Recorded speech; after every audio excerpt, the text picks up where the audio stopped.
రేవంత్ కు చంద్రబాబు పరోక్ష మద్దతుపై పరేషాన్లో తెలంగాణ కాంగ్రెస్ రెడ్లు.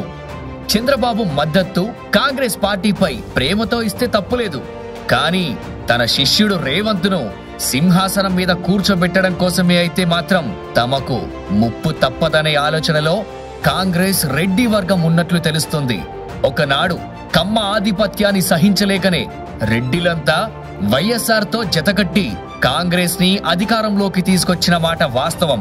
తెలంగాణ ఏర్పాటు తర్వాత ఓటుకు నోటు కేసుతో చంద్రబాబు ఉనికి ఇక్కడ కనుమరుగైపోయింది. రేవంత్ కాంగ్రెస్ లో చేరడం మొదలు పిసిసి అధ్యక్షుడయ్యేంత వరకు తన గురువు చంద్రబాబు ఆశీస్సులున్నాయనేది బహిరంగ విమర్శ. రేవంత్ రూపంలో మళ్లీ తన పట్టును పెంచుకోవడమే కాకుండా ఒకవేళ కాంగ్రెస్ అధికారంలోకి వస్తే అన్నీ తానై నడిపించాలనే ఆలోచనలో చంద్రబాబు ఉన్నట్లు తెలుస్తోంది.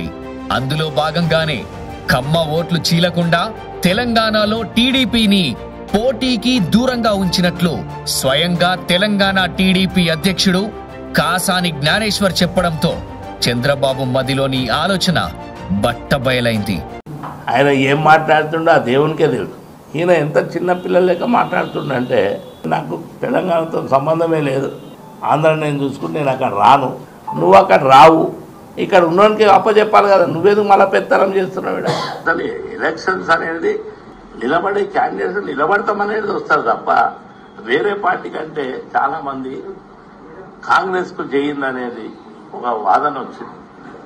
కాంగ్రెస్కు సపోర్ట్ చేయాలని ఒక వర్గం, తెలుగుదేశం ఇక్కడ ఉండంగా దాన్ని నిలబెట్టుకోకపోగా కాంగ్రెస్ పోతామనే దాంట్లో అర్థం ఏముందనేది వాదన.